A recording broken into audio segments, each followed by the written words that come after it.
Hello and namaskar. And I'm back with another Facebook Live. This time not on Insta, this time on live FB because many said that we're not on Insta. So, very good afternoon to all my dear viewers. So, today we are going to be talking about herbs. Uh, so, I'll wait for a few more people to join in.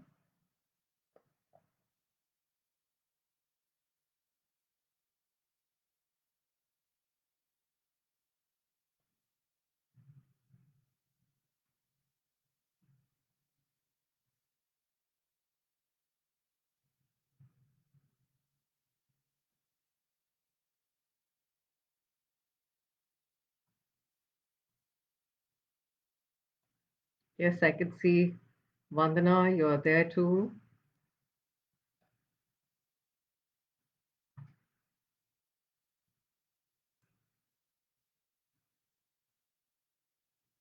So, we'll wait for another couple of minutes before we get started.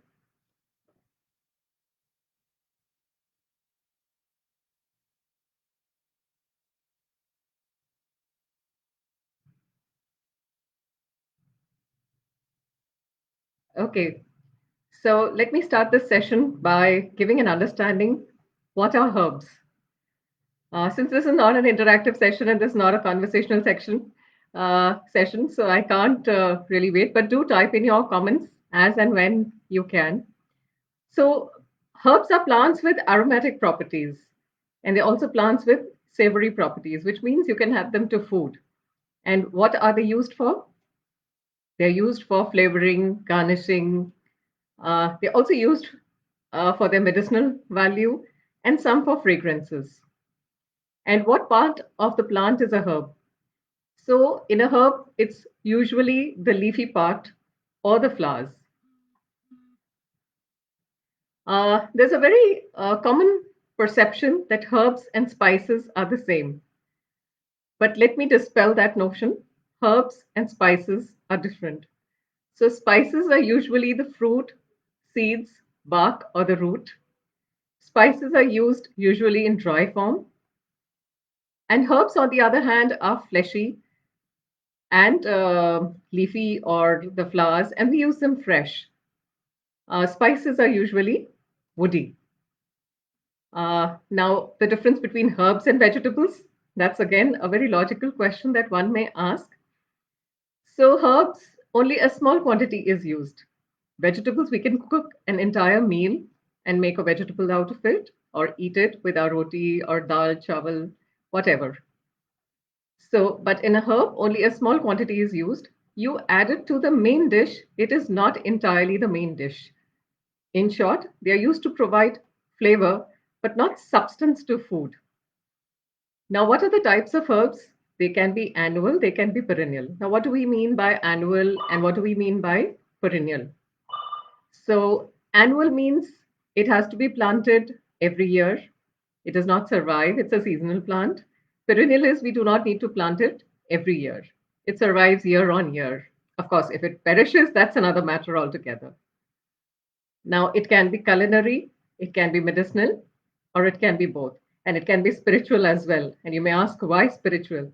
So, some herbs are grown just for religious purposes. For example, our holy basil or the tulsi. Now, why should we grow herbs? So, this is one question which I've had always asked in my sessions. And the primary reason is if you grow herbs, you will be growing them organically. They can be used freshly to give a good flavor or aroma to your food. Nothing like freshly plucked herbs from your garden and adding to your food. Only a small quantity is used, so you need not buy them every time because every time you go to the market, you can't buy a bunch because you may not be using it. And the more you store it, the more it will lose its flavor, it will lose its freshness. So that's quite cumbersome. They're quite easy to grow. Small spaces can be used the balcony, the windowsill, the staircase, even on your dining table. In fact, many of you would have seen restaurants where it has become very popular to present you with a small pot of a herb. So you pluck the herb, garnish your food, and enjoy it. Herbs are low maintenance and they spread quite easily. By spreading, I don't mean spreading on your table or on your plate. I mean they propagate quite fast. And when you plant them in a pot, they spread quite fast all over the soil.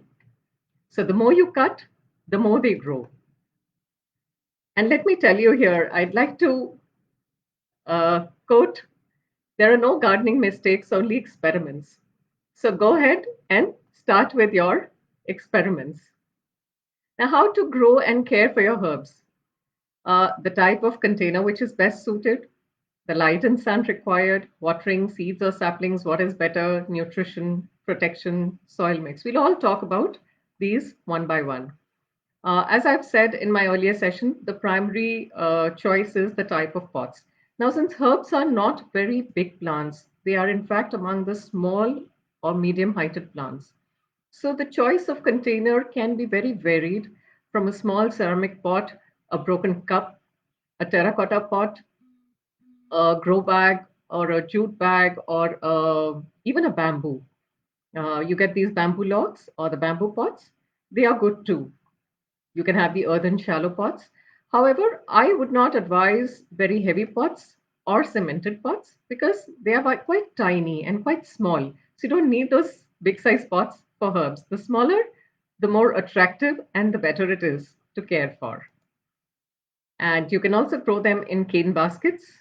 The decorative ones you can have, if you have them lying around, fill them up with soil. Of course, line them with some sheet of plastic or wheat cloth so that the soil doesn't drain out when you water, and watch your herbs grow. And when we come to light and sun, any place which gets 3 to 4 hours of sunlight, mild sunlight, not harsh, that is good enough for it to grow. And the place should not be too windy. Herbs are delicate plants, so too much of wind can damage their delicate leaves, their delicate stems. And herbs do not like too much of water, so excess rainwater should be avoided. That may trigger root rot. So make sure the pot has good drainage. A lot will also depend on the kind of space you have available. And whatever you grow, even if you're growing them on your dining table, you will need to move them out in the sun to get them the fresh air and sunlight. Otherwise, the leaves will not be able to make that green chlorophyll. Now, there's a very big question that comes, should we plant herbs from seeds or cuttings or saplings? Some herbs are quite difficult to grow. For example, the humble oregano. Why I say humble? Because this is very widely used.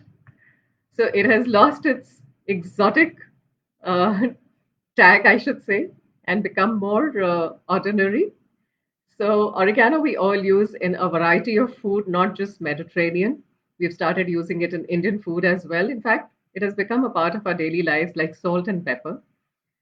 Then we have oregano is not very easy to grow from seed. So I would advise if you can get a sapling from a nursery or you can get a rooted cutting. That would be a good way. We'll come on to the individual herbs a little later.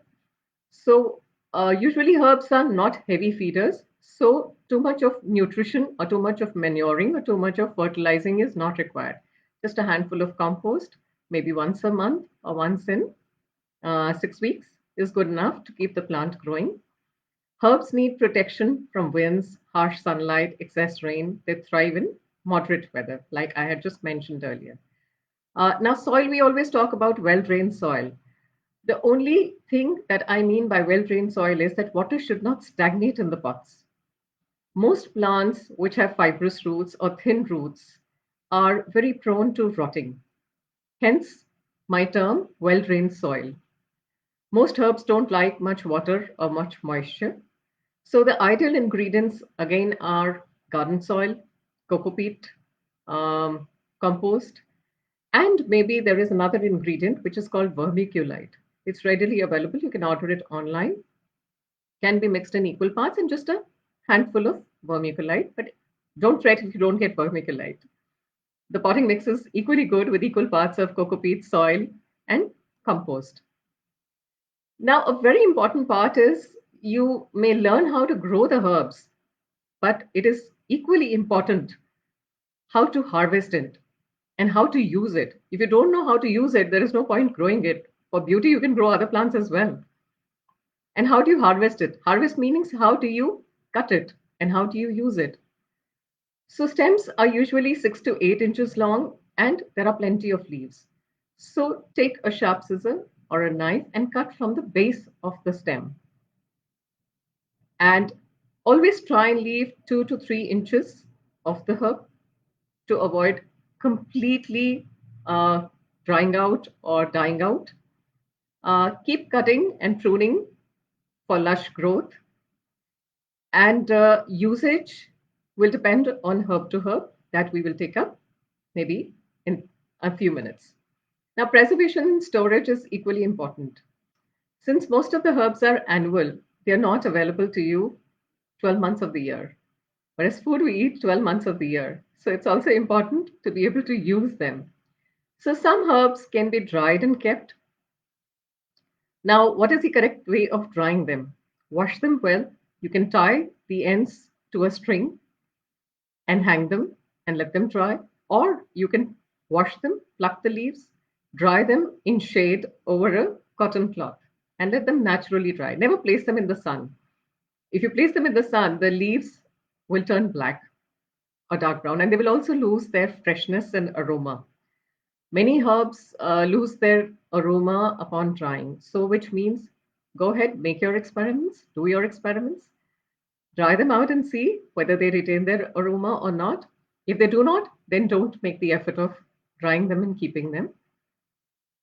Drying the leaves in shade is very, very important.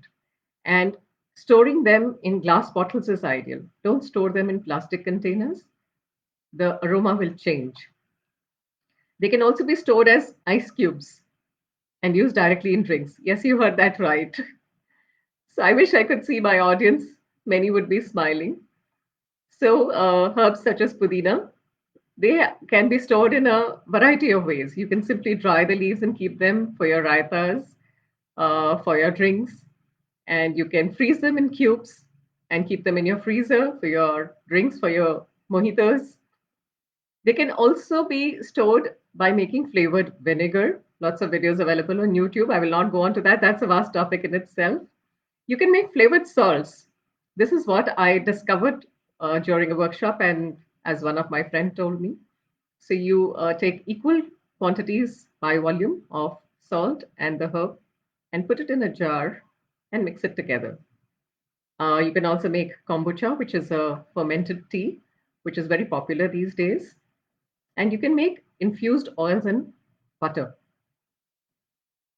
About usage, they have plenty of medicinal usage, lots of medicinal value, almost all herbs. So, lots of health benefits. They aid digestion, weight loss, relief from nausea, depression, fatigue, headache, soothes the throat, nose, and other respiratory channels, can treat asthma, excellent skin cleanser, soothes the skin, helps cure infections and itchiness, prevents memory loss. Now we'll do those teasers as I'm going to show you a few herbs which are growing in my garden. So I can just start. So this tiny leafed one is a great memory enhancer. And I wish we could play a game and I would love to get those answers. So this is the humble Brahmi. You can just cut a few leaves as you've seen. I've just cut very tender and just chew them. They're slightly bitter, but very good. You can dry them and keep them, but they do not retain too much of their aroma. This one also called the Indian cherry. Can you see these small berries here? So this is ashwagandha. The root is more popular, but the leaves can be used as well. Very easy to grow. This is almost a perennial. So this will survive weather. This is very hardy, and you can use the leaves as a green tea. This is very common, which we all use, the humble mint or the pudina. This I'm sure everyone will recognize. Most of us have it. The most famous kadi patta. or the meetha neem, which has a host of medicinal benefit, flavor, taste. No South Indian dish is complete without a tadka of kari patta. And this this again has become very popular. I purposely plucked it with the flowers so that it's easier for identification. Now, this plant is a great pollinator, a great bee attractor, and a great insect repellent too. So, any guesses? Well, this is our basil, very famous for its pesto in all our pizza, pasta, lasagna, and this is another variety, the camphor basil. Of course, I cannot share the aroma with you, but yes, it smells slightly of camphor. So again, we have four, five varieties of basil which can be easily grown: the lemon basil, the Thai basil, the camphor basil, and the sweet basil. This is another of my favorite. Many times I just put two twigs in my jug of water and it makes my water taste amazing. This is the most fragrant peppermint. Again, very easy to grow. Same from the mint family. This is again a perennial. You can just chew on the leaves as a mouth freshener, or you can use it in your herbal teas. This seems very tiny, very delicate. Yes, it is. And a bit difficult to maintain. And a bit difficult. थोड़ा नखरे वाला है. So this is our sweet stevia, which in the market is sold very, very expensive. And if you taste it, it'll give you a slightly sweet flavor. So you can sweeten your green teas with it or dry it and keep it. Great alternative as a sweetener for diabetics. This one grows pretty easily, spreads very fast. It's actually a succulent. So any guesses for this? This is called patharchat. Yes, you heard me right. Patharchat. As the name suggests, this is used for curing kidney stones. Now, what you'll ask, why do we grow it in our gardens? It's not essential that anybody has kidney stones right now, then are going to plan to grow it.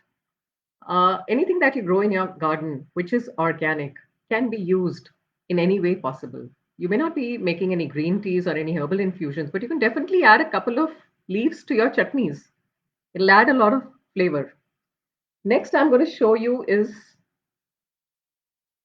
all three are the same, but different varieties. Two, and this is the third one. So all three are ajwain. They don't give you the fruit, the ajwain seeds that we use, but you can use the leaves. Extremely fragrant. Again, they repel mosquitoes. They are a great digestive. So just chop them, add them to your stuffed rotis, parathas, or you can make pakoras out of it. Lots of men will be smiling. But it's of great benefit. So do grow this and very easy to grow. It grows easily from the cuttings.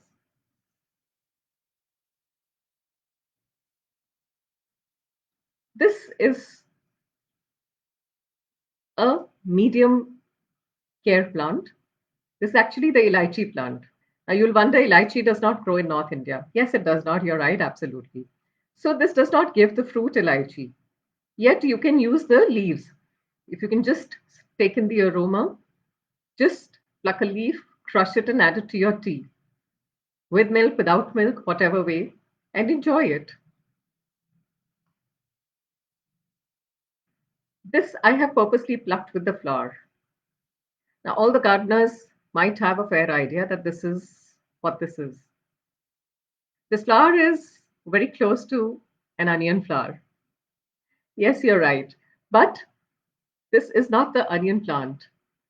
This is of the same family, though. You can call it the sister or the brother of onions. This does not form the bulb. These are called chives. So you have the onion chives, you have the garlic chives. The leaves are very thin, flattish, not like round like the onion or the garlic leaves, and with very delicate flavoring. So those who can't stand the sharp taste of onions can use the chives as their garnish in salads or use them in pakoras, rotis, whatever. Very versatile to use and very nice taste. This we use a bit too often. Any guesses from the stock? We need to go to Southeast Asia to guess what this is. This is the lemongrass. Again, very versatile, used amply in Thai food and, of course, green teas, and also used. If you plant it around, this will repel the mosquitoes. So, lots of herbs that we have seen. And I'd like to leave you with here with a quote that gardening is a medicine that does not need a prescription and has no limited dosage. And if you want to be happy for a lifetime, be a gardener. So I'll just scroll through the comments if anybody has any questions. And if you want me to outline a few herbs before we do that, so I've outlined a few already. I'll just go over them again. We have the mint, we have the green stemmed mint, the red stemmed mint, peppermint, lemon balm. Lemon balm is great again for your green teas. We have the basil, the lemon, Thai, camphor, purple, and the holy basil. We have the ajwain leaves. We have oregano. We have celery. We have parsley. So celery and parsley are two herbs which I could not show you because they are very tiny and I did not have the heart to pluck them. I show you the brahmi, chives, dill or soya saag is another very sharp taste herb which is very good to eat. We have the fennel, we have the lemongrass, the curry patta, sage, marjoram, thyme, rosemary. Rosemary is again a herb which is almost like a perennial. If you can plant it in the ground or in a big pot, it survives all the seasons.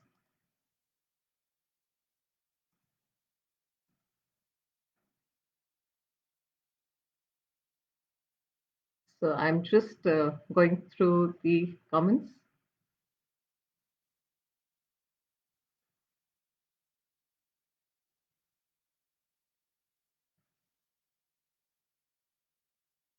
If you have any questions, please do type them in the comments here. Yes, some of you have typed uh, the smell of ajwain leaves is awesome. Yes, it is.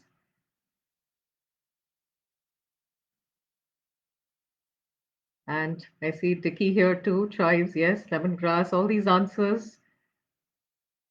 So Nita asks, does basil have to be kept in the shade? So Nita, basil is a very hardy herb. You need not keep it in shade. It survives well in full sun too. So Kalpana asks from where to get the herbs. You're welcome to take them from me, Kalpana. Whatever I have, I'm ready to share. Rest, of course, you can look around for friends, nurseries. Now is the right time. Vanna asks, these have to be grown from stem or seeds, and is this the time to grow? Yes, this is absolutely the right time to grow. Most herbs do well in winters here. Many of these herbs are Mediterranean herbs, and this is the weather which is equivalent to the weather there in, say, spring or autumn. And it's not too cold, not too hot. So somebody is asking why my rosemary, Kalpana is asking why my rosemary is dying. So you have to look into the soil, you have to look into the manuring, and you also have to see its position. See, many times the position of the herbs needs to be changed according to the direction of the sun. A herb which has been lying in shade or in total absence of sunlight may be wanting semi shade or a little more sunlight. It may be requiring a little boost in terms of manure. Uh, so, uh, so Madhu Mohan asks, which herbs can we grow in this month? I've already outlined those. Yes, so Deepthi asks, we harvest 2 to 3 inches above the soil? Absolutely. And never cut the entire lush green growth. Always leave 1/3 of it in the pot. Say, suppose if you have a pot full, and I were to divide it into 1/3, 1/3, 1/3. So you can maximum take it up to 2/3, not more than that. So Geetu asks, please let us know the mode to propagate them. Is the stem, seed, or sapling? So some, as I told you, are from stem. Some are from saplings or cuttings. Very few from seeds. Basil grows very easily from seeds. Chives, you will need to have the separated root because you can also grow it from seeds. Chives is easy to grow from seeds. Peppermint, Sunita asks how to grow peppermint. So peppermint can be again similar to mint. You take the stem and just plant it, or better still, if you can get a little bit of root along with it. Swati asks, I got my lemongrass sapling, but it withered away when I transplanted. What should I do? So lemongrass is a grass, and whenever you transplant it, it is bound to dry out, but it will very soon sprout and be green again. So all the best. I hope it does green up. How to reach you for some help? You can, my email ID is amitabhuvania@hotmail.com, AMITABHUWANIA. And you can also send me a message through Connect GK. I'm always available for any help required. Which herbs, Nimar asks, which herbs can be grown indoors?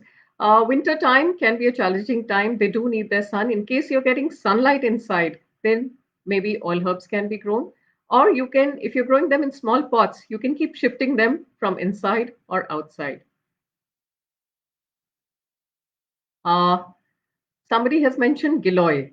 So, Nikki, I would not include giloy in herbs. Giloy is a vine or a creeper and is a perennial, and it's got a thick woody stem. So it's got a lot of medicinal properties. Yes, it's a medicinal plant, but we do not qualify it as a herb. If you were there in the earlier part of the session where I explained what a herb is, you would understand why I would not count it as a herb. Rashmi asks, could you elaborate about manuring? I did mention that, but in case you missed it out, just a handful of compost for an 8 or 10-inch pot once a month is good enough. Kriti is asking about fennel, how to grow. Fennel seeds, if they are untreated, you can grow them from your kitchen, or fennel seeds are also available in the market. Anuradha Ahuja says thanks. Thanks, Anuradha, for joining in. And Parul is asking how to take care of lemongrass. My leaves go down. So place it in full sun and see how the soil is and the manure is. Lemongrass is one plant which is very easy to grow, and even if the leaves brown out, don't throw them away. Just chop them, dry them, and keep them for your green tea. They will still add them, give its flavor to it.